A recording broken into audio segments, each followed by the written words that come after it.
I didn't last too long in church when I was a kid. I'm Jewish. Are you Jewish? I went to pick up, like all the kids get a trophy for basketball. Mm-hmm. So I went to get my trophy.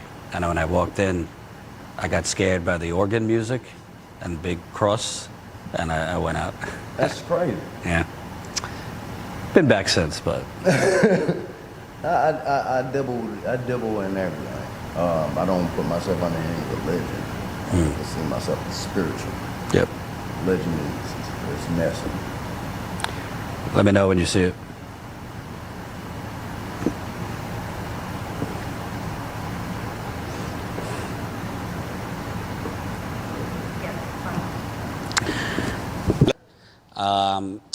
I'm going to wait till more viewers trickle in here. Boy, is it going to be a busy day of reporting in Louisville, Kentucky. We've been here since yesterday.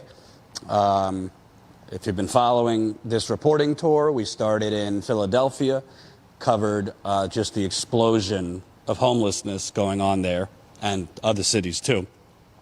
We also have been covering evictions that are happening all over the country.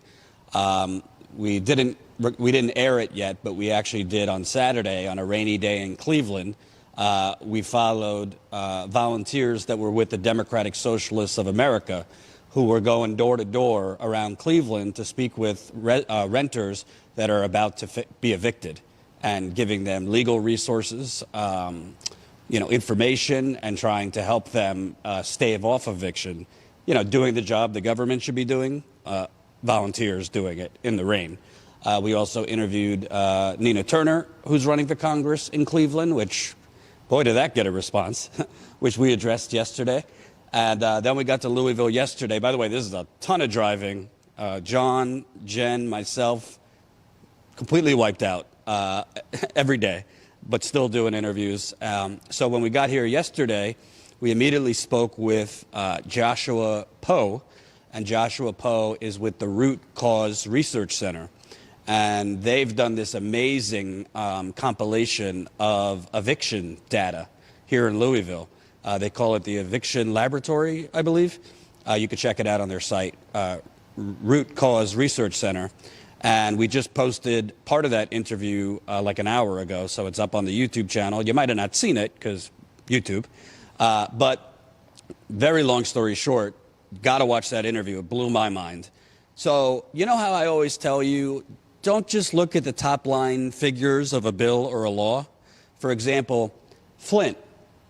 People who say everything's fine there say, well, Obama and the Democrats, they gave Flint $160 billion towards water relief. Well, I said, why don't you go ask the people of Flint, Michigan, how much of that money actually got to them?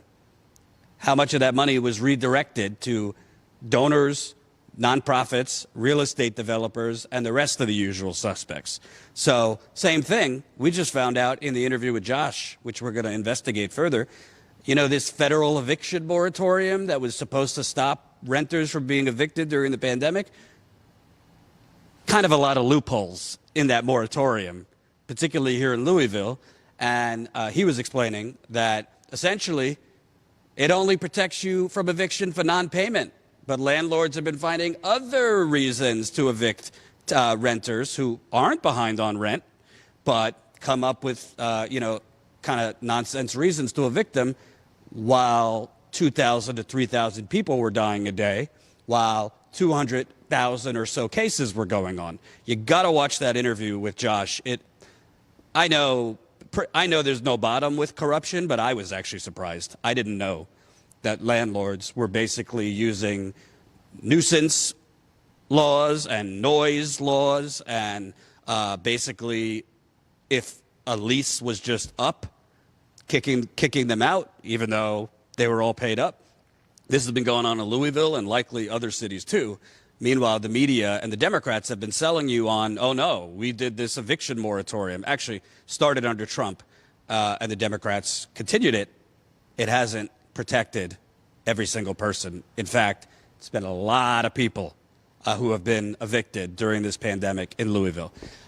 Before we get to this great resident here, also want to give you, a little announcement here. And as Jen could tell you, all of this has come together within the last 20 minutes. That's kind of how it goes on the road. If you remember, we were here last summer. We interviewed Breonna Taylor's aunt, Bianca Austin, in addition to activist protesters. So, been trying to reconnect with her, Bianca, to see if we could interview her again. Because I don't know, call me old-fashioned. I don't care if it's not in the news anymore. It should be in the news. There's no justice for Breonna Taylor. The only thing that's been done by the city of Louisville is essentially put up a bunch of street signs with her image and call it Breeway. It's all performative nonsense. But frankly, there's a cover-up, which we're going to talk about, and many other things. So tonight, 7:30 Eastern Time, 7:30 Eastern Time, 4:30 Pacific, we'll be live with Breonna Taylor's aunt, Bianca Austin. So please tune in. I know that it's the New York City mayor's race tonight. A lot of people are going to be focused on that. I know there's, a lot of other stuff on YouTube that's maybe more sensational. I kind of think it's important to talk to Breonna's family. Her aunt was like a second mother to her. You could go check out the interview I did with her last year. Really, really amazing woman. So we're going to get an update from her on how the family's doing, and other matters related to her murder, the cover-up, all that. 7:30 Eastern Time, 4:30 Pacific. And we're currently working on another interview that we think you'd like with somebody from Louisville. So stay tuned for that. I am here with Antonio Brown, resident here in Louisville. You've been here for a long, long time. And I thought it would be great to interview you because your story kind of encompasses many different stories. You have an eviction story that right now is about to, you're likely going to be evicted. It sounds like to me, because you were one of the core protesters here for Breonna Taylor, the police seemed to retaliate against you. Yes. You know a lot about kind of corruption here, those kind of things. So I want to kind of get to all of it. But first, just tell the audience, how long have you lived here in Louisville, and what first kind of got you involved in activism here about Breonna and other things? I've been in Louisville for most of my life. I'm 35 now. Lived a lot of childhood in New York City, Queens. Shout out to my peoples in Queens. My family in New York, my aunt, grandma. What was the other one? What started me to protest?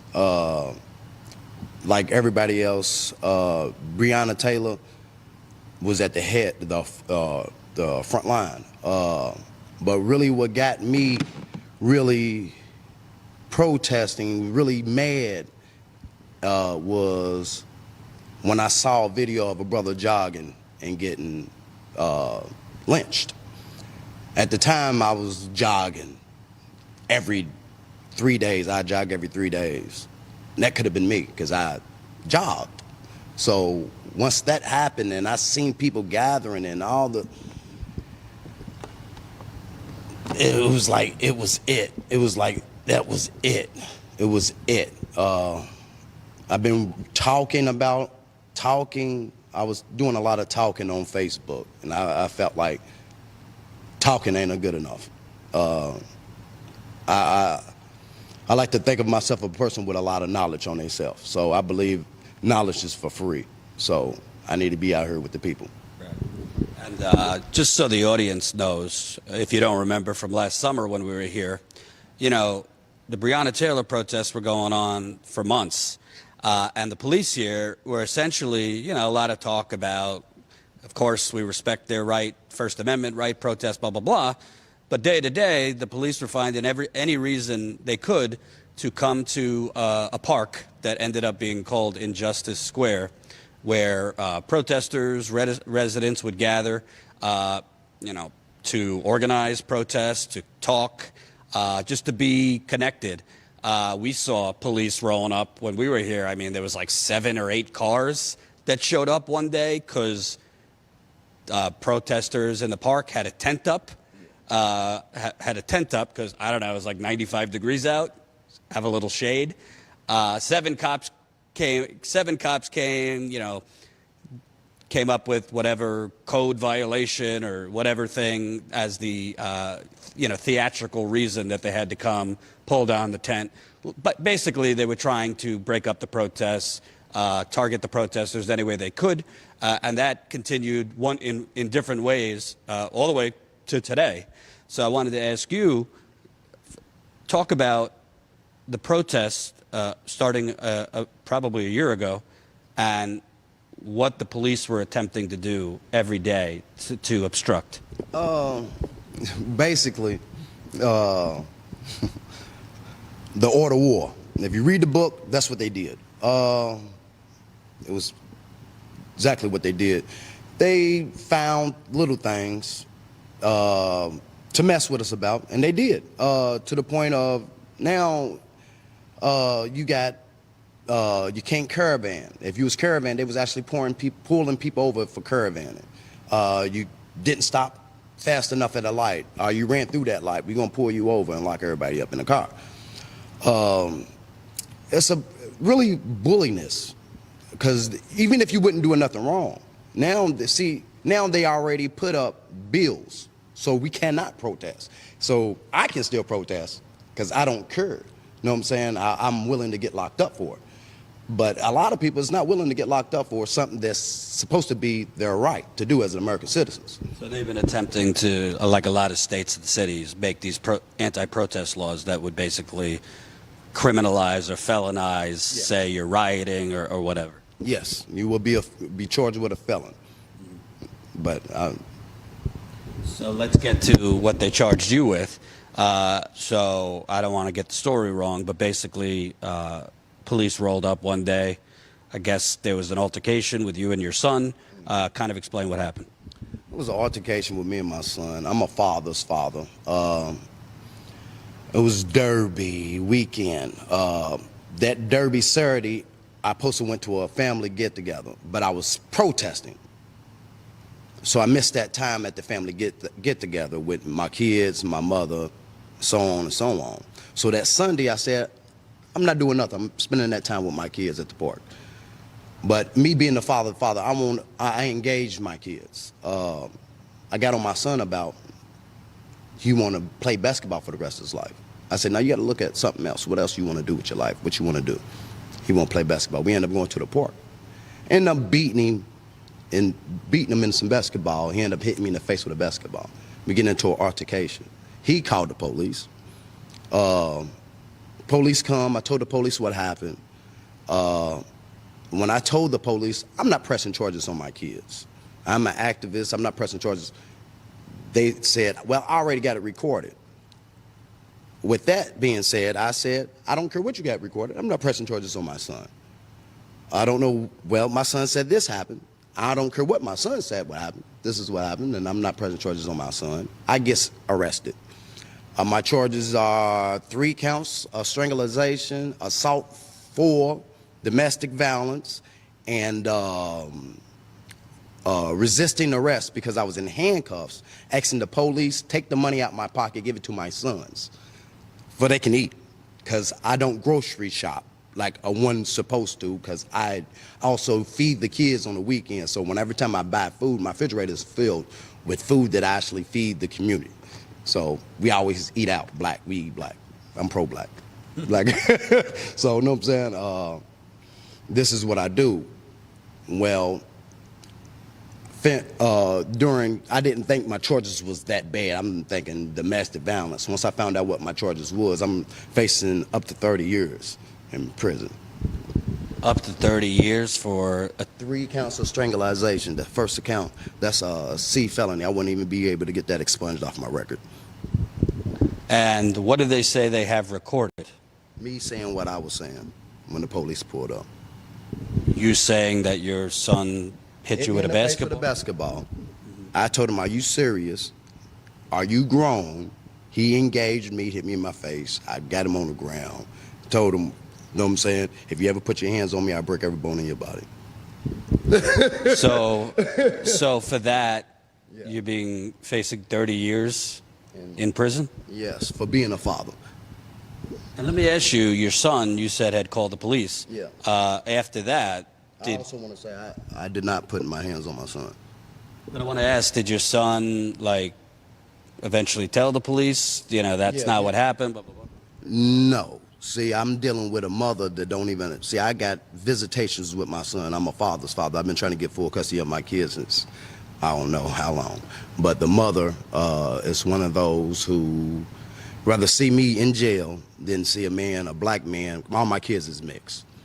To see a black man do anything that's productive, that's good. She tried to get me locked up for protesting already because of the incident that happened with Tyler Gerth passing. So talk about that. The police knew who you were when they came to the park. You've been protesting. They, like in other cities, they track like big-time protesters, organizers, those kind of things. So what happened with Tyler Gerth, and how is it connected to you? Tyler Gerth was a friend, dear friend of mine. He was a photographer. Beautiful pictures. His page is still up on Instagram. Please check it out. He was murdered on, I can't think of the name, the date, but last year at the park on 6th and Jefferson, what we call Breeway and Justice Square. We had, it was told to us that some white supremacists, I hate using that word, I hate using that word, that they was going to shoot up the park. So we governed ourselves. Myself don't supposed to have a gun. My fiance accidentally left a gun in my car, so it was a gun there. Thank God. I was sitting in my car, sitting by my car, smoking a cigarette. Sitting by my car smoking a cigarette, and I heard something sound like fireworks. I seen people running. I'm used to people lighting off fireworks and people running. This is nothing new. So I'm thinking, let me grab this gun, but just in case. For just in case, I step on the sidewalk, I see, I can't even remember his name, the shooter, pointing at, like, inside the park, because you have to know where Injustice Square is. It's on YouTube if you see the video. It's on YouTube. You see him pointing at but I don't know who's he shooting at. I don't know if he's shooting at a person that's trying to shoot us up. I don't know. Until he turned the gun on me and started shooting at me. Then I proceed to start running from. But we do classes about turning your back. Even when it comes to police, you got your back. A voice in my head, I believe it was God saying he's gonna shoot you in the back of the head. Turn around. I turns around and return fire, gunfire. He falls, says he's hit. I continue to shoot. My head. I continue to shoot. And then the sheriff comes out and says, freeze. I'm being scared. I'm a black man holding the gun. I run. I run about about a few blocks. I runs a few blocks. I like to say thank you to the sheriff, though. A lot of people ain't gonna say this because the sheriff was a good guy. He could have shot me. I was running from him. He could have, because each corner I got to, he was at the other corner telling me to freeze. I kept running. Gave the gun away to somebody. I don't know. I'm not gonna lie. I was scared. I gave the gun away. I'm a black man with a gun. I shouldn't have gave away the gun because the gun wasn't stolen. There was nothing wrong with the gun. I'm saying this to let people know, if you in the right, don't run. If you at the right, do not run. But being a person of color, our first instinct is run, even if we right. Because my situations is, I'm a victim of the system. So basically, you run because I run back to the park, though. You run because instinctually you think they're going to shoot you. Yeah, essentially, yeah, I'm thinking they're going to shoot me. But I guess we'll get the gun away, runs back into the park. When I get back into the park, throw my hands up, they take me in for questioning. I do an interview with Tyler Basket. This is where mother of my kids come in at. I done an interview with Tyler Basket, and she told, and I, Who's that? she's a live streamer, 502 live streamer, here in Louisville, Kentucky. And the mother of my kids took that to court, said, he wasn't supposed to have a gun, arrest him. But I was never charged with anything because I protected people. They was like, man, next time don't run. You didn't do nothing wrong. But I would like to, again, shoot out a shout out to that sheriff, because he didn't, you got so many bad cops out here that would have shot me dead. But he said, know what, I wanted to make sure you wasn't a threat, because I didn't seem, you wasn't aggressive towards me. You was running away. So I wanted to question you, and he told me I was a hero. Well, in a lot of situations, if you're running away, they'll keep shooting. Yeah, in a lot of situations, we see it all the time. Yeah. They tell you stop, don't shoot, you turn around, you get shot. Mm-hmm. So this is America, though. So let me ask you, I mean, it sounds to me, I mean, I wasn't there, I don't know what happened between you and your son, but it sounds to me you were on their radar. Yeah. For a lot of reasons, just like other top leaders with BLM, activists protesting for Breonna, doing interviews, kind of in the police's mind being an aggravation to them. So they kind of were looking for reasons to nab you. Yes. See, and I don't like my son. I love my son to death. I just don't agree on what's going on. He's being pushed by his mother. This is not the first time. She showed up and made a Facebook post. It's time to go downtown. She made it so I couldn't even see my other son, who told them the truth about what happened. Mm-hmm. But this is America. Like I said, this is America. Because I like to also say this, because a person sleeps with a black man sleeps with a white woman, or a black woman sleeps with a white man, it does not mean that a person do not have traits of prejudice or racism or practice white supremacy. Because this is what happens to me. She coaching my son. I told my son, I don't whoop my kids. Anybody that knows me, and y'all can do a background on me, because I'm known all over Louisville. People knows me from my kids, me having full custody of my kids. Having my kids until the mother of my kid lied on allegations on me and got me locked up and got my kids taken away from me. But I never whooped my kids. I was a abused child as a kid, so I don't whoop my kids. I threatened my kids. I threatened my kids before this happened, and the mother came up to my house, which she has an EPO on me, but pulls up to my house and picks my son up. So I'm pretty sure she told him, if anything happens, you make sure you call the police. And that's what happened. I'm not mad at my son. You know what I'm saying? You got bad parenting. This is only what it's called. Beyond your story with your ex and your kids, I want to get to, you were talking about white supremacy, being a black man. I think a lot of people don't realize, it kind of got reported a little bit, but to me, it's one of the biggest sub-stories behind Breonna Taylor's murder is essentially the donors of the politicians want to buy up West Louisville. Yeah. They want to push West Louisville, if you don't know, majority black, poor, and they're trying to seize up whole blocks of homes, this and that, to drive black residents out and do what they want to do, build new homes, apartments, whatever, and bring in, more wealthier, gentrify. And in Breonna's case, a big part of targeting her was to try and seize the home. Liar, gentrify. Seize the home of who they were, the person they were alleging was a drug dealer who they were alleging Breonna was involved with. Can you kind of describe the story behind this story, because it hasn't really gotten a lot of media attention, but they were targeting Breonna for a specific reason. Gentrifier. This is what they've been doing in Louisville since. And I want to say something else. We want to try not to say white supremacy, black inferiority. This is what they're doing. White supremacy, we giving power to that word. I'm trying to get that out of my vocab. myself. So what do you call it instead? Black inferiority, because that's what they're doing. They're trying to make themselves seem like they're inferior. Inferior, whatever. Insert them. But gentrifying, this is what they do. They are trying to gentrify the neighborhood. They done Nulu, East End Louisville.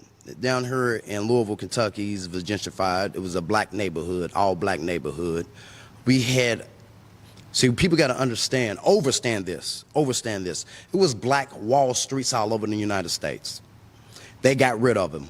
They got rid of us. We had, where we at was, this used to be Little Africa before. This also used to be called Africa, Little Africa.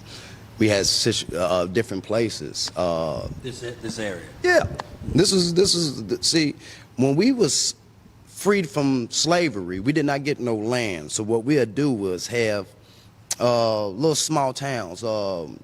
Central Park, if y'all from New York, this is one of the places also.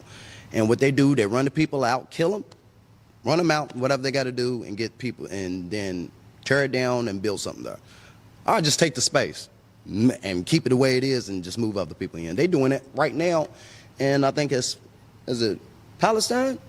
They doing it right now? That people settlements. Yeah, they doing that right now. It's no different what they doing over here. Everybody do, but what people got to overstand. You keep on saying the word overstand because I want you don't get the underlining of it. Get an overstanding of it.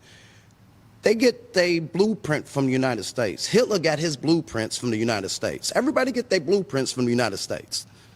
Somebody asked me today, "Are you willing? You got to be willing to die for this?" I said, "Man, you got to understand. Being a black man, I'm willing to die for driving a car. Honestly, to have a gun license, I have to be willing to die to have a gun license. Anything in America to go to work, have to be willing to die. To leave my house, I have to be willing to die to be a black man in America." It just seems so crazy to me because we're looking into it, but apparently there was emails between folks with the mayor's office. There were emails between folks with the mayor's office here in Louisville showing that they were specifically interested and communicating with the police about that block that Breonna Taylor lived on, that block where the alleged drug dealer lived on.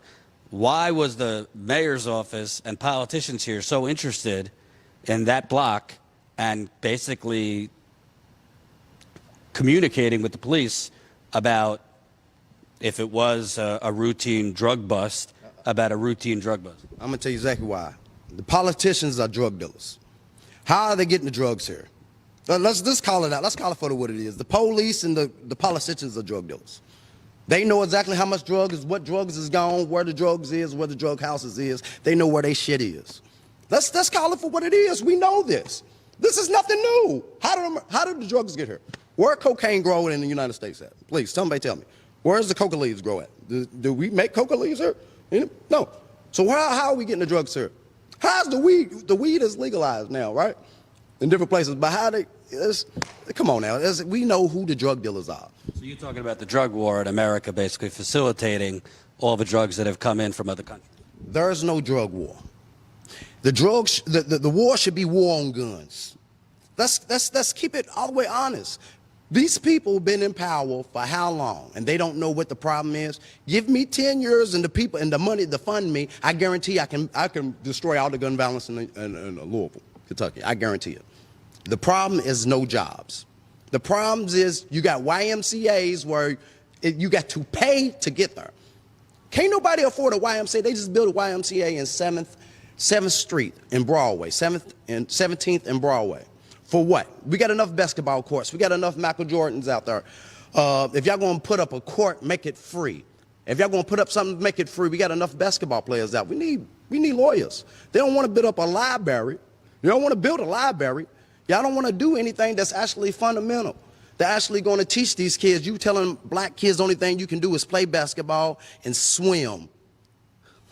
Come on now. It's disgusting. Every time I heard about we want to build a basketball park or something like that, I get disgusted. A basketball is the closest thing to a cotton ball to my eyes. So, and I want to ask you too, because I think with Trump in office the last couple of years, white liberals, let's just call them upper middle class liberals, kind of thought that, you know, they kind of forgot pre-Trump. They started the resistance and all these things. I'm not minimizing Trump. He was awful, clearly. But, you know, this is a Democrat-run city. A lot of these cities are Democrat-run. I mean, obviously, Republicans are their own form of evil. But can you kind of talk about, I mean, the mayor is a Democrat, city council, Democrat. They're basically, from what I'm learning, in bed with the real estate developers, whiskey and bourbon heiresses who fund their campaigns. The media, I'm learning, gets money from those same plutocrats. It is, you got this big corrupt revolving door here, and it is connected to Breonna Taylor's murder because, again, the reason they were targeting her block is they wanted to seize the drug house so that they already had seized the homes on the rest of the block for gentrification. All right. What was that at the beginning? Because I started laughing. Basically, the resistance only focused on Trump. They're still focused on Trump and Russia and all these things. But, like, all I see from the Democrats locally and federally are woke, performative stuff. Juneteenth, the national holiday. I'm not black. I don't want to minimize it. I think it's great. What beyond that? What beyond street signs in Louisville near the government buildings that say Breeway with her face? What is beyond the performative visual wokeness? I like you a lot. I like you a lot. Thank you. Thank you. The Black Panthers have been saying this for the jump. Stop running towards your Republicans and your Democrats. They all the same. You got closet racists and you got out there racists. Until we start putting our own, we have to start thinking, who was it? H. Brown, Black Panther Party, said, you got to start thinking, we got to get a revolutionary in there. And the only way we're going to get a revolutionary in there if we start thinking in a revolutionary manner. So we can idea and see who is a revolutionary, the way they speak and the way they move. And I think the closest person was to be the president was Bernie, and he was a New Jersey guy, New Jersey. Booker, is it Booker? Definitely not Cory Booker. Not Cory Booker. I'm talking about the guy from New Jersey. Charles Booker? Yeah. I think he was, because you have to understand this. This brother moved to the projects. He said, if I want to know about the people, I got to live there. Revolutionary. That's revolutionary. And this is how we got to start thinking. Because these people's all in pockets. You follow the money, it's going to show you. They're all about a dollar. Big corporations run the United States, not the people. And once we realize that, there's only one race of people on this earth, and that's the human race. Once we put this childish, so childish when we start fighting over colors, because we all bleed the same. It's so childish. Once we get this behind us and start fighting the capitalism, it's over. Fred Hampton told us, man, it's capitalism runs the United States. It runs the world. Once we get rid of these capitalists, man, we can actually get some work done. I want to talk about one more thing, because it almost you good. It almost run over my head. They gave us a holiday, but couldn't give us a bill. They gave us a holiday because, like he said, he's Jewish. You know what I'm saying? He's not black. This is not his holiday. Now we're going to see it be trying to get capitalized by these big corporations. It's not going to happen. Not while I got breath in my lungs. That's why hey, man, y'all going to donate me a vest? We can donate me a vest, because I'm not while I got breath in my lungs. I'm not going to let people capitalize off black sorrow. It's not going to happen. Not while I got breath in my lungs. And anybody knows me, AB is not going to go for it. I want to ask you, too, about Breonna Taylor specifically. Listen, I'm a journalist. I follow the money. I follow the facts. This was a cover-up from the beginning to now. I mean, the Attorney General of Kentucky, for those of you that don't know, Daniel Cameron, who Mitch McConnell, the Republicans, are basically mentoring and priming to, I don't know, run for president, kind of a black Republican. I mean, he stood up there when announcing joke charges, lying about what the grand jury had or hadn't decided. And grand jury members came out and basically said, he's lying. We weren't given all the evidence, and B, we were basically prohibited from pressing further charges based on what the state attorney general, the guidelines the state attorney general gave us. So it was basically a farce, not because I'm not blaming the grand jury, but because the Kentucky attorney general. And the only officer that was charged, they weren't charged for the bullets that went into Breonna Taylor's apartment and killed her. They were charged for the ricochets that went into, I think, a white person's apartment.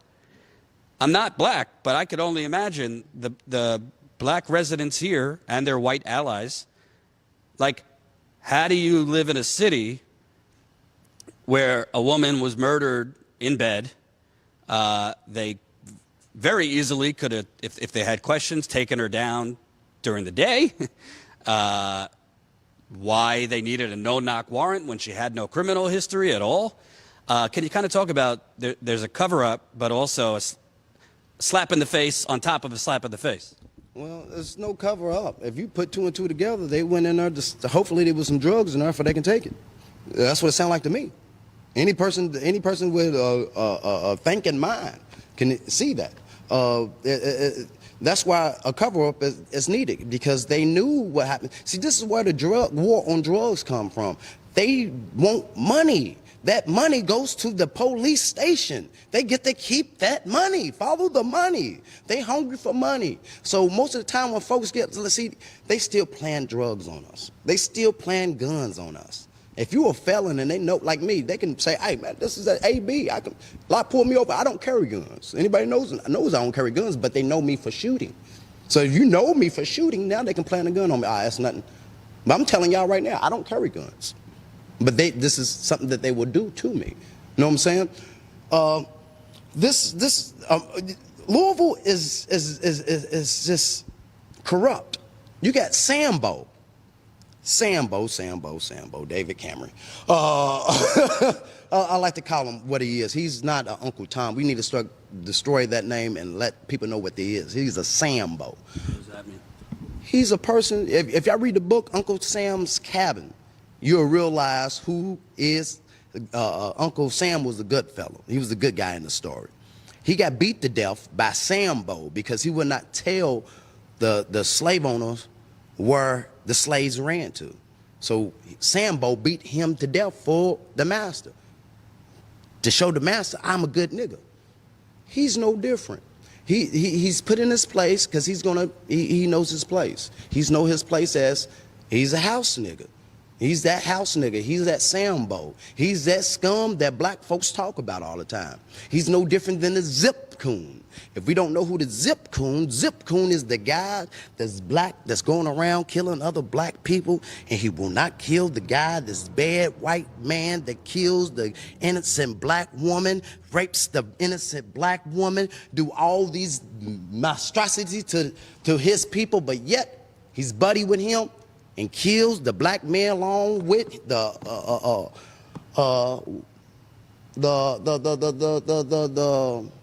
ones that practice black inferiority.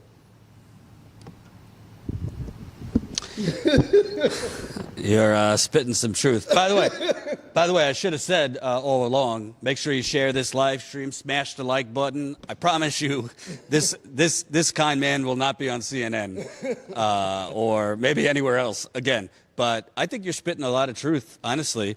And what disgusts me, because Louisville isn't my first rodeo. I've covered Detroit, Flint, Chicago, Ferguson, St. Louis, is there's this American history has kind of fetishized the police and elevated the police to, law enforcement. And They're there to serve and protect, and the media generally does kind of this play-by-play, very sympathetic to the police from these protests.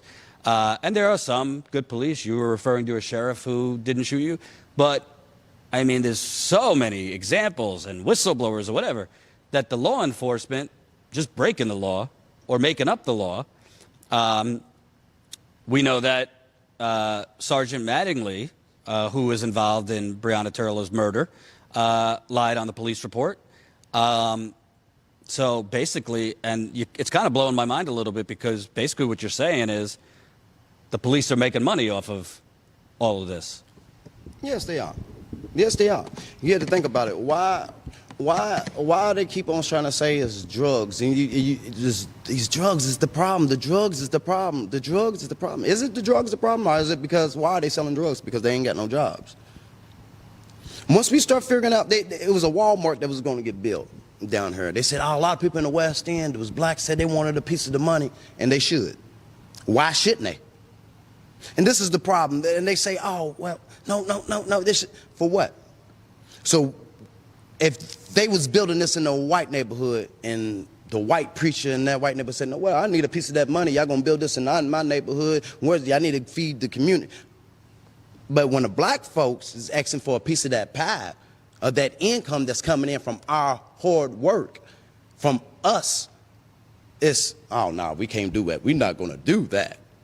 Nah, that's not how it works, partner.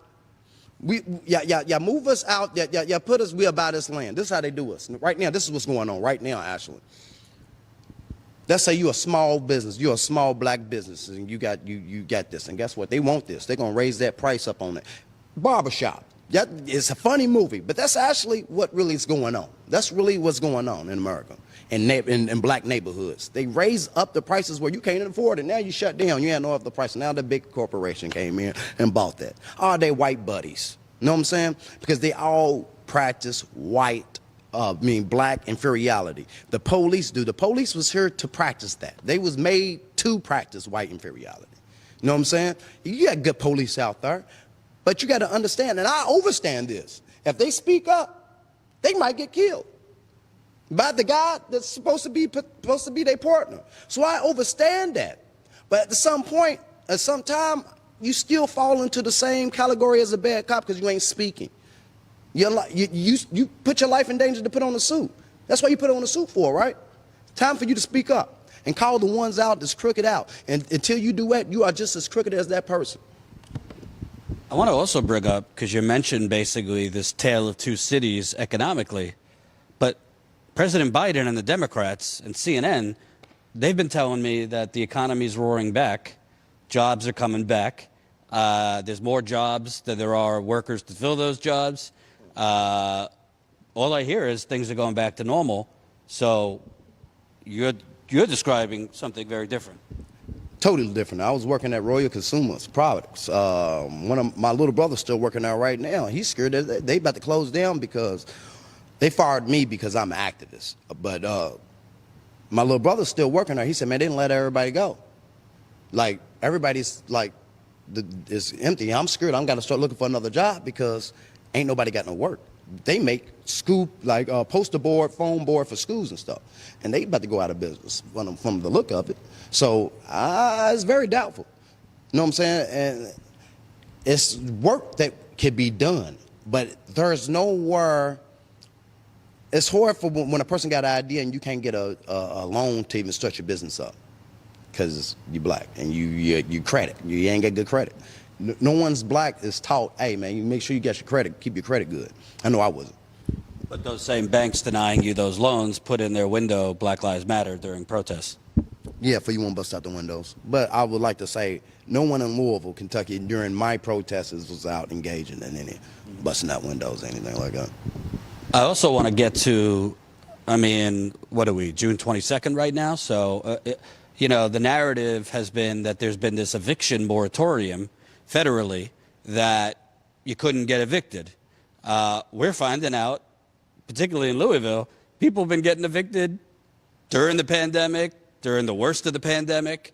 You know, we spoke with somebody yesterday, said I was seeing 20, 30 people in eviction court a day in like December, when there was still 200 to 300,000 cases a day of COVID, basically landlords there was massive loopholes in the federal law. So you couldn't evict somebody, say, for they didn't have the money. But even if they were paying, you could evict them based on nuisance laws, noise, the lease was up, whatever. They just got around it. So a lot of folks have been evicted here. You're actually facing eviction, not really related to the pandemic, but just your typical shady landlord basically trying to sell the house and kick you out. Can you kind of talk about what's been going on in Louisville with evictions and your situation? Well, they've been doing this. Protests a couple of places down here in West Louisville. They was evicting people down here. I was surprised to get a letter in the mail. Like, my mother was like, because me and my mother share a house. You know what I'm saying? She was like, they wrote me a letter saying that it was nice having us here, but we got 30 days to leave. Wish my mother kept the letter, because my mother's 60. I ain't gonna tell my mother's age on her. But my mother's older woman. She threw away the letter. You know what I'm saying? I was like, I wish you would have kept it. But this is nothing new. In the house that I live in, it's not the greatest house. And this is the fucked up thing is because the ceiling fell on me while I was in the shower. I said, hey man, the shit fell out. They still didn't fix that. Like, the water leaks out the side of the house. I didn't know this until I moved into the house. Because my mother was like, somebody was renting the downstairs, and she was like, it's a house though. So if somebody don't move downstairs, I got to move out. So I moved in with my mother because my brother was staying there. If they got into it, I ended up moving in there. But I didn't know how the house, I was like, well, can they fix this? They don't even fix anything. So I'm like, wow, y'all don't even fix anything, but y'all willing to move us out during the pandemic, then fix something, then sell the house. But you could have been like, hey, man, y'all can rent to own. I'm selling this house. Y'all can just go ahead and rent to own. Your rent's already $1,200. You know what I'm saying? You can go ahead and rent to own. No, that's not out of the question, because they didn't want black people in the neighborhood. So basically, during the pandemic, your mother, you got a notice that they're selling the house, yeah, and you got 30 days to get out. Yeah, because the first was the city came. I'm an activist, y'all. A lot of shit happens to my house. I had a fucking bomb through in my fucking window. So my front window was busted out. Yeah, a lot of shit happens. Let's rewind. You had a bomb thrown in your window? Yes. Explosive. Like a smoke bomb or? Nah, pow. Thrown in my house. When was it? I'm not for sure. I made a police report, but you know what I'm saying? I'm not for sure. You know what I'm saying? So I was waiting on something to happen, but I ended up having to get the window fixed. So I got the window fixed. Once I got the window fixed, I got the letter in the mail.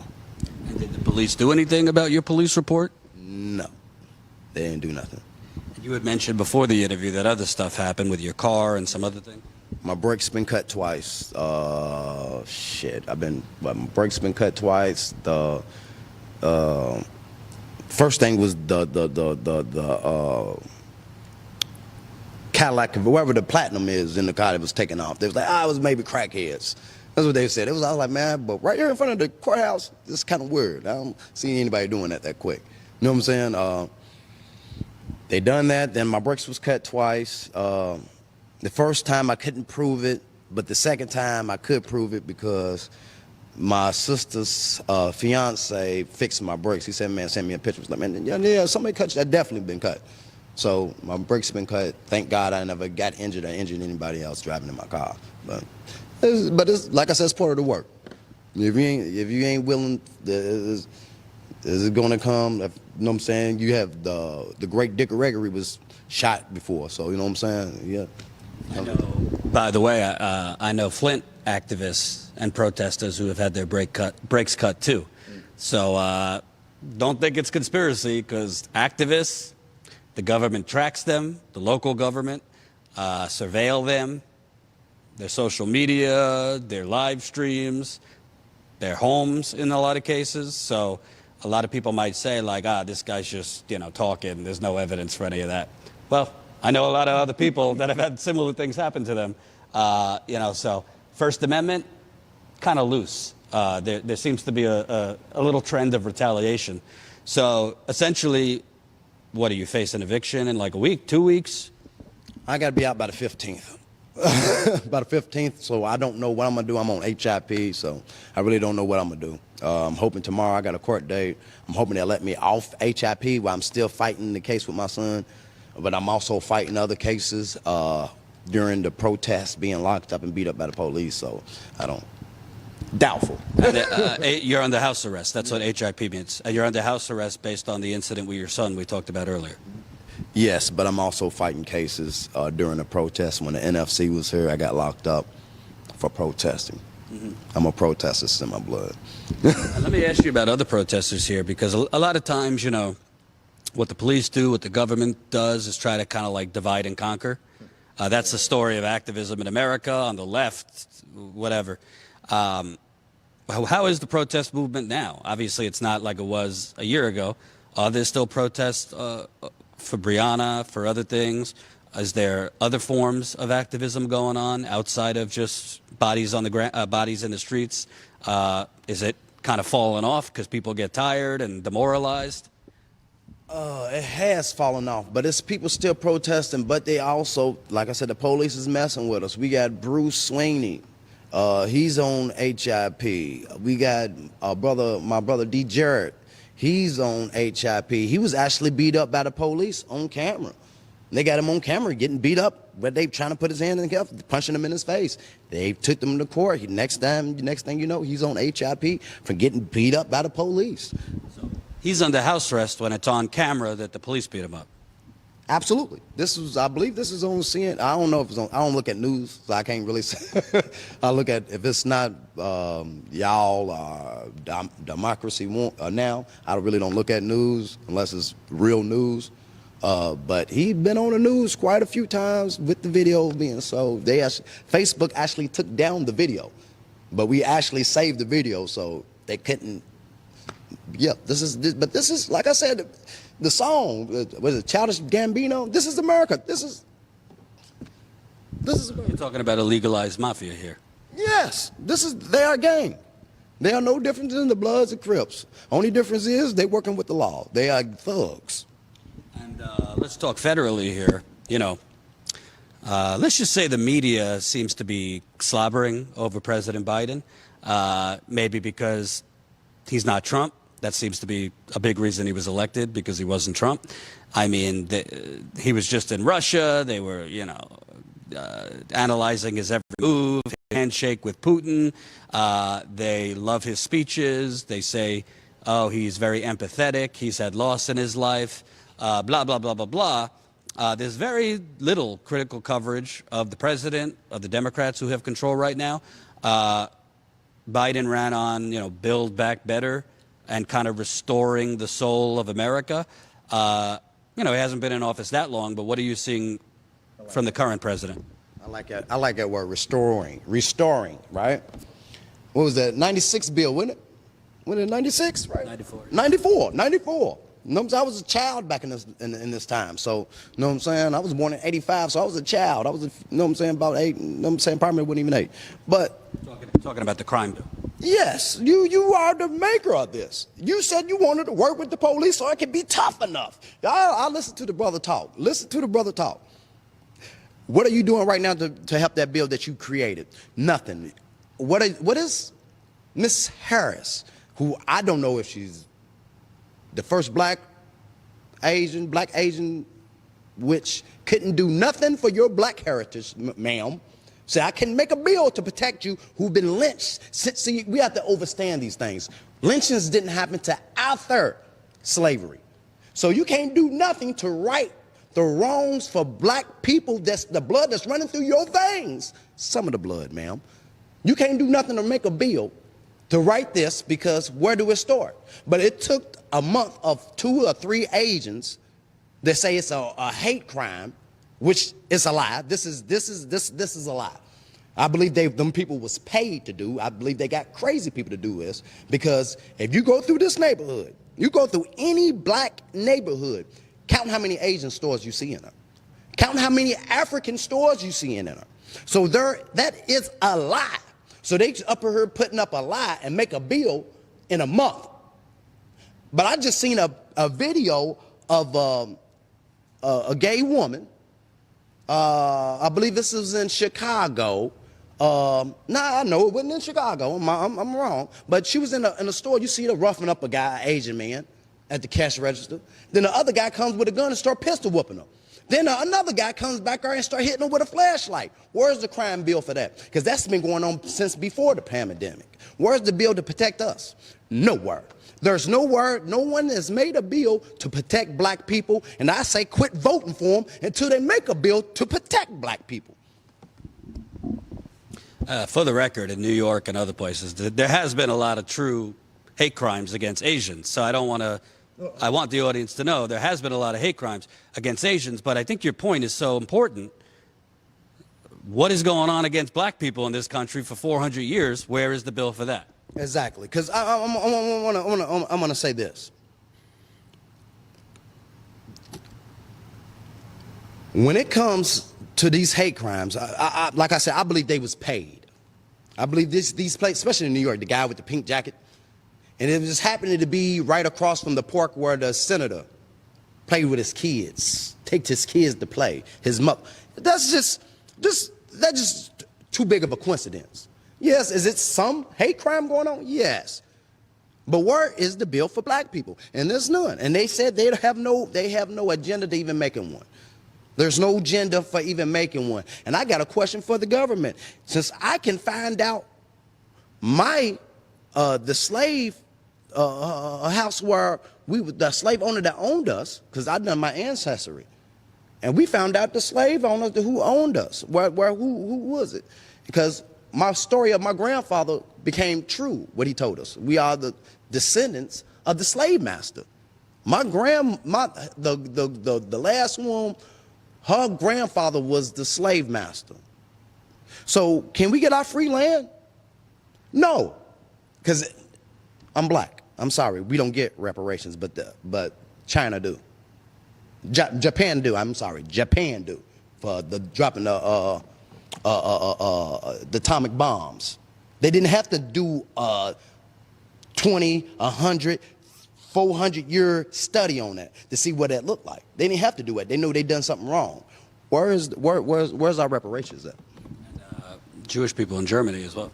Yes, they got reparations, and didn't have nothing to do with the United States, other than they used the blueprint. They used the America's blueprint, so they felt obligated. They got a phone call also that they was doing it, and they didn't do nothing about it also. I want to ask you, because as a white guy, I'm very careful when I interview black people, particularly older black voters that tend to vote a little bit more with kind of traditional Democrats. I don't want to white-splain, because obviously I don't want to condescend.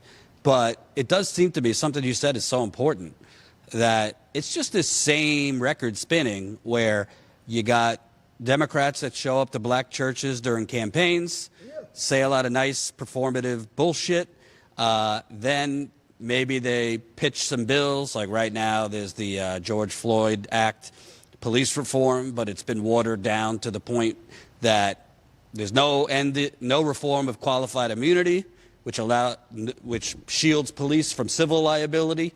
Doctors can get sued civilly, not police. They took out a lot of provisions to actually prevent crime and prevent police brutality. But if that were to pass, the Democrats would do press conferences, campaign ads, the media would call it the most sweeping reform ever. But basically what I'm getting at is it's the same record spinning. They do a couple small things that really don't change anything, but they sell it. They have a PR apparatus and the media behind them, and then they say, well, look at the Republican on the other side. You want that? Yeah. But they're not actually running on any economic relief or social reform, definitely not reparations. So what is your message then to black people just in general? Should they rethink their vote? Should they get outside of electoral politics? What is your message? All of it, what you just said. You need to get all of it. You see, I truly believe if we start actually boycotting big corporations and tell them, hey man, we want a bill, I'm not gonna spend money with you. Money rules the United States. If you're not spending money in your Targets and your Walmarts and your AutoZones and your Thorntons and your any big store that's owned, your Kroger's, any big store, I don't care. If there's a big store, go to your Africans. Go to your Africans and get all your groceries. Go to your little farmers markets and get all your groceries. Go to your butcher shops and get all your groceries. Get your meats there. Because even if you go to your butcher shops, let y'all know something, that's more healthier than if you go to that big corporation, because all that shit got preservatives in it. They fuck that meat up. Can I cuss on her? Okay. Know what I'm saying? So I say step out the box and stop voting. Stop voting until they say, you know what? We got a bill for you. And this is what it looked like. Because a lot of these people is not our friends. And if you actually go look at their background, you'll see they get a lot of ugly past. You got to look at Harris. She was the Attorney General of California and a District Attorney of San Francisco. And before that, she was a prosecutor, right? Yeah. Attorney General of California, top prosecutor, and District Attorney of San Francisco. Okay, so you got to understand, we got to understand, what do a prosecutor do? You prosecute. Even if you know that person, I personally heard somebody tell me this. I was being arrested for stealing a phone, stealing an Obama phone. Keep in mind, an Obama phone, a pack of non-menthol cigarettes, and $30 from a crackhead. The crackhead was one. What's an Obama phone? One of them free phones Obama gave you. Oh. And the woman said, I told him what happened. I said, man, she said she was gonna call the police, so I picked it up and threw it. She got her phone now though. I ain't broken up like that. She got her phone. I ain't taking no money from her, nothing like that. She's lying. She said, oh, I know she's lying. She's a crackhead. I see her background. But we got to charge you with something. We'll give you assault for non-domestic. And I had to take it because they said if you don't take it, you have to still sit in jail for 6 months. And you might go to trial, but I'm guaranteed we're going to beat it because look at your background. I said, you know, I don't never stole nothing. She said, I know you haven't done this. But this is what we're dealing with. We got prosecutors, they whole sole job is to get that another one. You see how many cases I won? They do it. Then they get hired and lynched. How many people they got locked up? This is an ugly, ugly, ugly, ugly system. For people who might only really know Louisville for the name Breonna Taylor, what happened with Breonna Taylor, why is Louisville and the corruption you're talking about, the systemic racism, black inferiority, which you described as a term, why is it not just Louisville? How is this connected to other places in America and other people watching that might not be from Louisville? What you're talking about is not just a Louisville thing. No, it's not just a Louisville thing, because Breonna Taylor happened all over the world. See, what y'all fail to realize is one of my best friends was killed by the police early 2000s. Michael Newby. Went to school with the brother, went to Kennedy together. Good brother, got shot in the back by the police, running away. How many stories do we hear about this? The Theodore's brothers, they was killed, stolen car. They say he was trying to run them over. How many stories do that sound like? Even see, I'm a real activist. I'm against police brutality in all forms. See, I believe that when it comes to targeting black people, these are more terrorist, I hate crimes. This is what I call it. These are hate crimes. They're doing it because of the color of your skin. But white people do get targeted. We had a brother down here on 22nd Street, Brandon Thornsberry, I believe his last name was. Hate them. If I got that last name wrong, I'm so sorry. He was murdered by the police, trying to go around the police, and they killed him in his car. Once again, another one dead. How many stories do we hear of this? That reminds me of the story of Michael Bell. You familiar about the story of Michael Bell? Michael Bell was murdered by the police. He was actually in front of his house, trying to get in front of the house. This is a white male trying to get into his house and getting shot, and he got shot and killed in front of his sister and his mother. trying to lie and said that he was trying to grab his gun. He wasn't trying to grab his gun. Nothing is done because of this. This is nothing. Once we realize that this is a power trip, because, well, I'm gonna have to use this word, white supremacy and white privilege. When you got white supremacy, that means they over all these motherfuckers. If you white, they over you. You ain't shit. I'm superior. Your privilege don't mean nothing to somebody superior than you. So once we get off that wagon, thinking that we got a little privilege and understanding to see that your privilege don't mean shit to a motherfucker superior over you, we could get somewhere in the United States. And the last thing I'll say, and by the way, you forgot Amazon on your list of boycotts. That should be number one. Yes. You're talking my language here, because I've been calling for a general strike for a long time. Easier said than done. But to me, yeah, there's racism in America, but the top color is green. Yeah. Top color is green. They killed Martin Luther King when he started talking about jobs and socialism and things like that. I think, imagine for a second, you had millions of people protesting last year for George Floyd, cross-generational, younger people, older people, white, black, all races. Imagine if even like 1/10 of those people boycotted economically. Imagine if you added the bodies on the ground, added their wallets.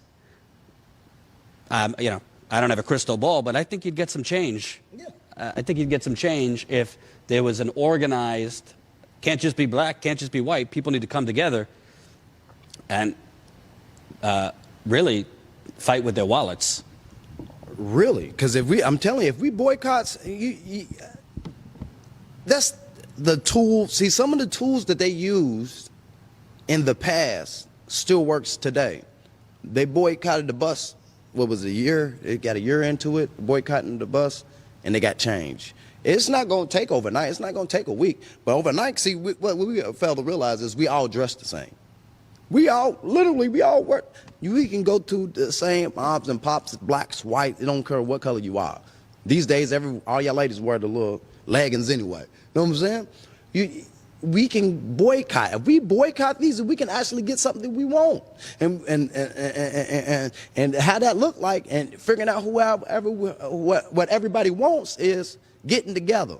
We getting together, sit in a room. It don't matter what your differences is, what your color is. I'll still talk to you. I don't care what color you are. But if you for justice, and what do justice look like for you? If you for justice, what does that look like for you? And we can work together and try to get that together and see how that works with my justice. And that's how shit happens. That's how shit works. I can't be a closed mind and say, I'm not going to work with this person, I ain't going to work with this person, I ain't going to work with this person. If you want justice, I'm willing to work with anybody.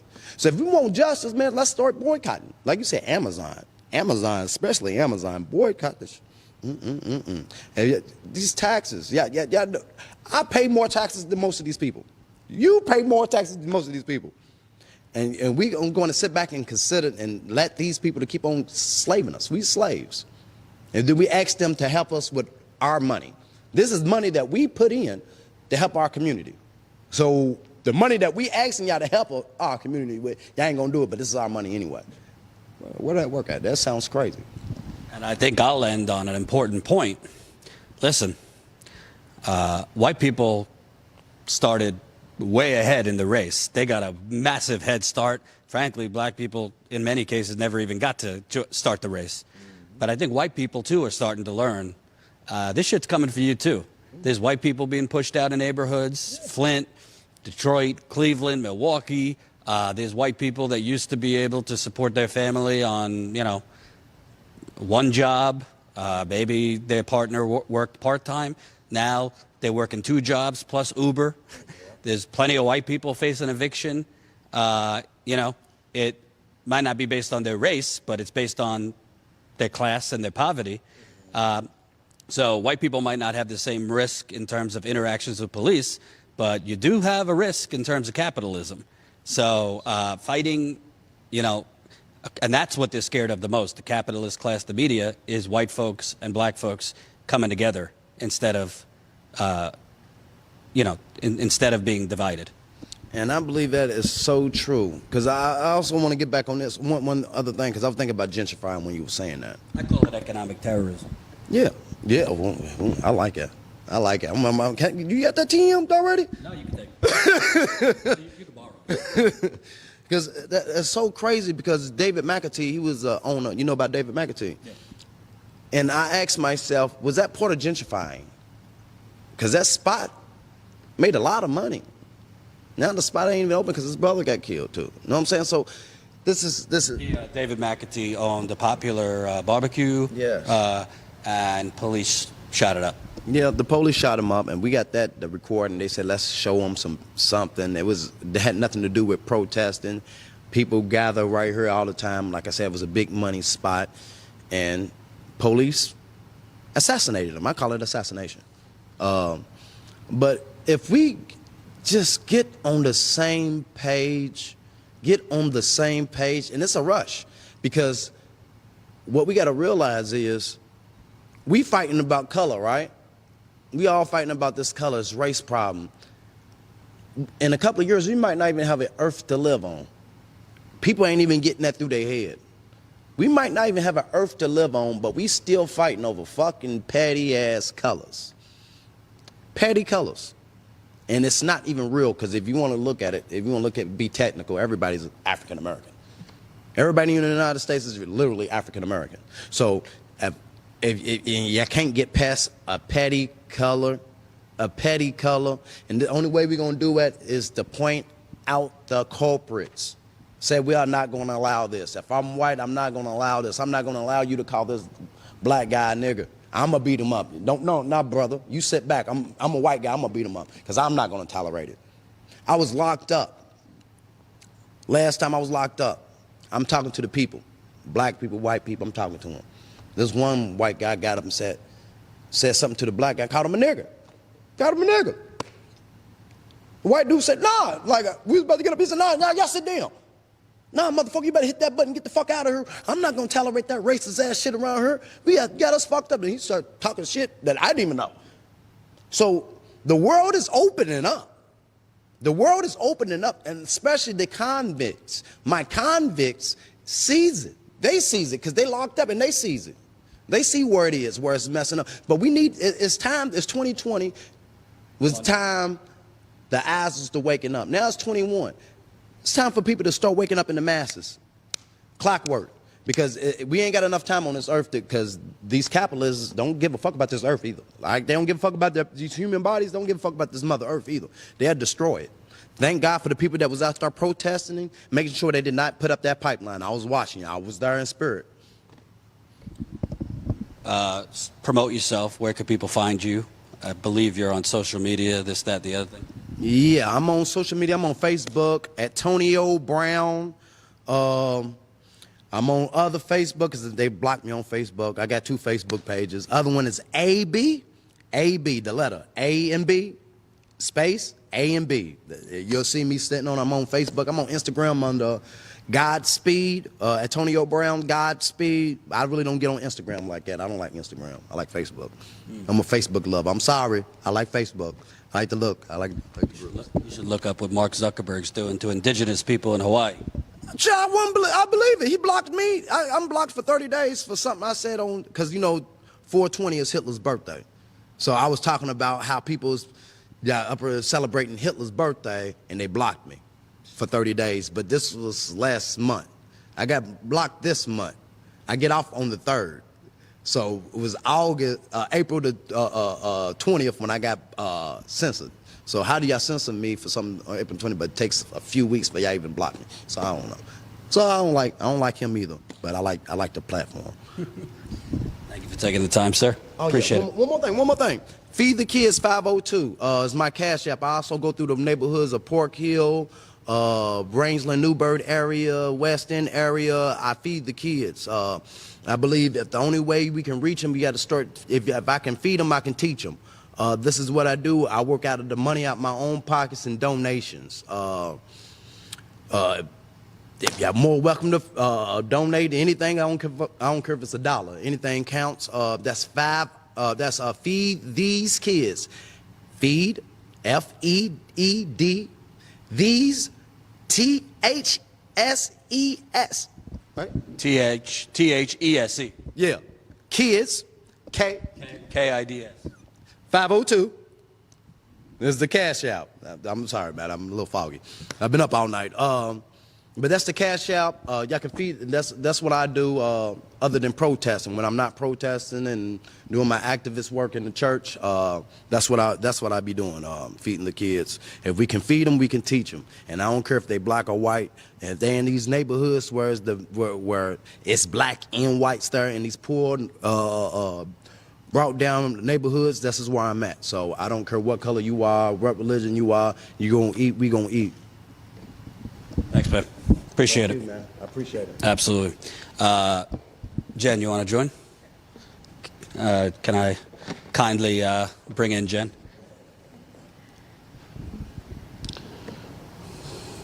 So that was something. That was something. Talk to me. Did the audience have questions, comments, concerns, likes, dislikes? The audience was riveted, and we've had comments saying, have him back on. He's spitting truth. And you could join us. Yeah, come back over.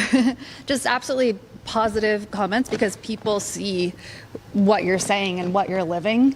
And yeah, it's inspiring for people. And yeah, just fantastic feedback, truly.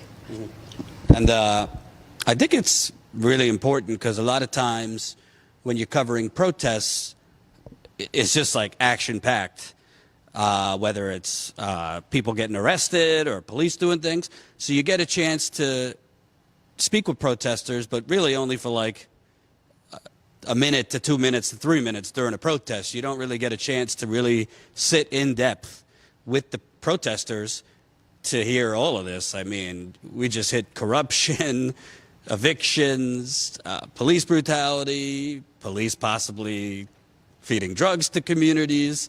I mean, we went all over the place. So very important to do, these kind of sit downs, I think. And kind of the truth is, I think a lot of media companies have like bumper stickers. We say give a voice, give the microphone back to the people, because the people have never even had the microphone in media. The people have never had the microphone in commercial corporate media. Even before the corporate takeover of media, which really started in the 80s and 90s, even before that. I mean, you had some decent journalism, but it wasn't people-powered. It was based on talking to politicians and experts and pundits.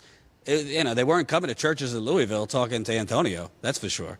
I'm sure the local media here is not exactly doing God's work in terms of journalism. So important to have these conversations. They are not the sexy conversations that will go viral. They are not, this host bashes this host, or, clickbait or screen, that is not what sells on YouTube, on Facebook, on Twitter, even on cable news. But frankly, to me, the stuff we're covering is more of a scandal than the bullshit being covered in corporate media, and frankly, more and more in independent media. So, again, thank you, Antonio. I also want to remind folks, if you came to this late, tonight, 7:30 Eastern Time, so that's 4:30 Pacific, we'll be interviewing Bianca Austin, Breonna Taylor's aunt, or aunt. I interviewed her last summer. Really, really amazing woman. Really kind of was like a second mom to Breonna. So we're going to interview her tonight at 7:30 Eastern Time. We're on Coup time, so never really, 7:30 p.m. ish. We're also running around. I don't think people realize we don't have like producers or anything like that. So we're doing interviews. A lot of people are like, Jordan, don't look at your phone. It's because I'm looking to see if the stuff I'm trying to line up for later or tomorrow is coming through. Right now, we're talking to someone. If we could get the interview, I think people will really like it. But we're booking interviews live. We're talking to people live, trying to eat, trying to go to the bathroom. So a lot going on. The plan after this, if everything goes well, is possibly going to West Virginia. but we're going to be in Louisville today, some tomorrow too, and yeah. I just thought that this was a beautiful portrait of Breonna, and yeah, it highlights her spirit, I think. So I don't know, I just wanted you guys to see it. And it's, here in the church, and I guess, I don't know, maybe explain like what having her picture here and her like memory here does for you all. It's like a reminder. We are not going to allow this to happen again to anyone. Black, white, Asian, African, Hispanic. We don't care. We're not going to allow this to happen because this is wrong. I don't care what color you are. Wrong is wrong. And people got to understand that. A life is a life. It's no amount of money that you can give me to bring me back any one of my kids if my kids was ever taken away from me. It's not enough money in the world to bring back a life. So people got to understand this, and we are not going to tolerate none of this no more. We can't keep allowing this to happen because the things that's going on in the United States is happening because we're allowing it. That's just the people got to stand up and get together and keep this from happening. I also want to remind folks that Jordan interviewed Bianca Austin, Breonna Taylor's aunt, last summer. And one of the stories it was an incredible interview, and definitely go check it out if you haven't yet seen it. But one thing that stands out in my mind, and I've thought about ever since she said it, was that her son, Bianca's son, wanted to be a police officer his whole little life. And every time before this happened that he would see a police car or a cop, he would say, I want to go, can I go say hi, can I wave? And was just, I guess had in mind, like, I want to help people, I want to be a cop, this is a cool thing. And then Breonna was murdered. And then from that point on, that was the reality. And now that fear is there of police, because he's going to be a black man in America. And I found that a very striking story. So again, I encourage you to check out that interview from last summer, and to please put an alert on your phone, share on social media, tell your Facebook groups, your Discord groups that we will be live again around 7:30 p.m. Eastern with Bianca Austin, Breonna Taylor's aunt, and it's so important. I'm so grateful that she is going to do an interview with us again, because where are you hearing Breonna Taylor's name in the media anymore? You're not, and she has not gotten justice in any sense of the word. And I think that it's so important to keep her name out there and to highlight those who are still fighting for justice. And I'll also say to our friends in independent media, kindly might I ask for you to cover these stories, whether showing parts of our interviews, whether having us on, or just covering it. Please, Mike from the Humanist Report, for example, just did a video covering one of my interactions with, yes, an anti-homeless protester, and me kind of getting into it with him, where he said I was intimidating him for challenging him. But there's a lot of other things that we've done on this trip that I think are significantly important, and hosts with major platforms, Kyle Kalinske, Crystal Ball, Jimmy Dore, Lee Camp, who else am I forgetting? David with the Rational National. I don't want to. So many. So a lot of different hosts. The Vanguard has covered our stuff in the past. We're not asking you to cover this stuff like to boost status quo. That would be nice. But we're asking it because if independent media doesn't elevate each other, whether it's on-the-ground reporting, which tell me who else is doing this, or really good commentary, good Substacks, Matt Taibbi. If we're not elevating each other and collaborating, we're already at a massive disadvantage to corporate media. Status quo in particular is at a massive disadvantage is an understatement. we have 118,000 subscribers. Maybe 40% of the time, 30% of the time, those 118,000 subscribers see that we're live in their feeds or get a notification. Way less than that. Way less. They don't even know we're live half the time. We're still getting emails. I just got an email from a viewer yesterday. Hey, you're not showing up in my, she showed us the photos. She's not showing up in my subscriber feed, but you're live. Like, I don't know how she found out we were live, but it wasn't showing up for her. So this is the kind of algorithmic suppression, rigging, is an information war going on too. So we can only fight it together.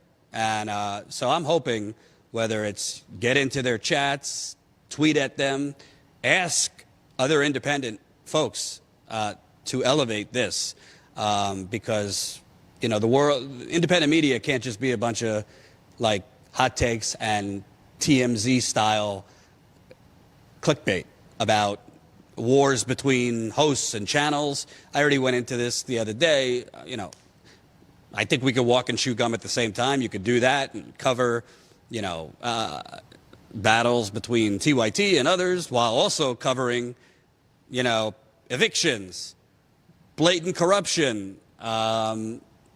That we just found out yesterday, people have been being evicted for months during a pandemic, despite a moratorium. Plenty of things that need to be covered and elevated. So thank you, Mike, from the Humanist Report. I hope some other folks with channels, particularly bigger platforms, will elevate this. Dare I say, invite us on the show, because it would be very helpful. And yes, support this trip. A lot of you have already supported this trip. It's very expensive. The only reason we were able to go from Cleveland to Louisville, because we didn't know if we'd be able to, is we had a couple donations come in that kind of helped us continue. We want to go to West Virginia next, but it really just comes down to how much money we raise. So statuscoup.com/theotherpandemic, statuscoup.com/theotherpandemic. And I just added some updates to that page. I will keep updating it every day. I'm adding what we're doing. I'm adding links to the interviews. So bookmark statuscoup.com/theotherpandemic, which of course also has a button where you can support this trip at any amount, the hotels, the food, the live view streaming costs, which is the device we use to go live in the field. It all really adds up.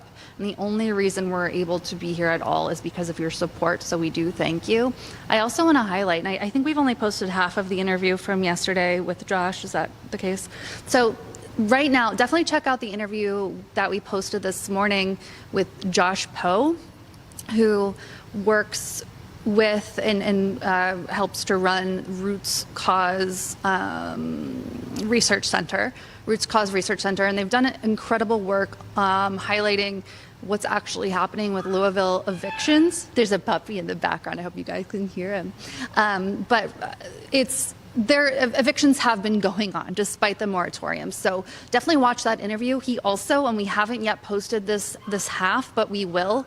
He dropped some, Jordan and I follow Breonna Taylor's story constantly, and we had not heard this because, again, her name is not in the media any longer, but he dropped some pretty shocking, I would say, information on Breonna Taylor and what happened leading up to her murder at the hands of police. My jaw dropped. So we will be posting that later on, and we're going to keep reporting, and can't wait for this interview with Breonna's aunt this evening around 7:30 p.m. Eastern.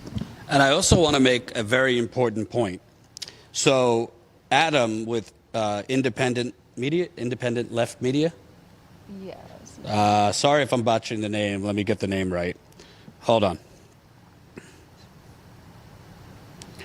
I think that's news right now. Independent Left News. So Adam with Independent Left News has been helping Status Coup, kind of like just because he cares, basically try and get around this suppression. So he texted me. He helps send the live streams to different Facebook groups, alert people who aren't seeing it on YouTube that we're live. So he told me we had like 60 people watching live. We have 118,000 subscribers. 60 people were watching live. He sent it to a bunch of Facebook groups, got up to 200 or so. For those people that came in that you didn't see it in your Facebook groups, you didn't see it on YouTube, you didn't see it anywhere, join our text list. That's a major way we're trying to get around this suppression. So we don't have to worry if YouTube's going to notify you or not.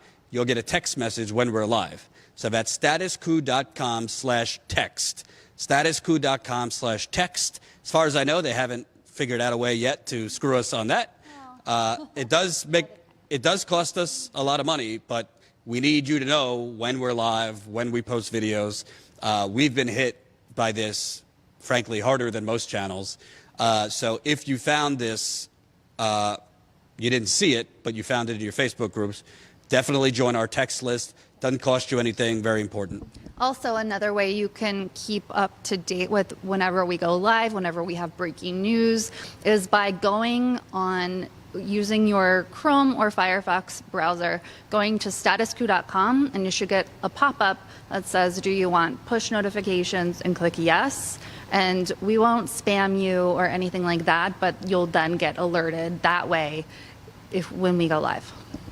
And again, that's Independent Left News, Adam. So you could follow them on Twitter. They kind of really do a great job of pushing, and in a really simple way to watch, top videos in independent media today, top articles in independent media today, highlighting different outlets, journalists in the independent space. So that's Independent Left News. The last thing I'll say, I'm from New York originally, so I hope Andrew Yang does not become mayor tonight. Oh man, that's all. Stepped in it. That's all I got to say on that.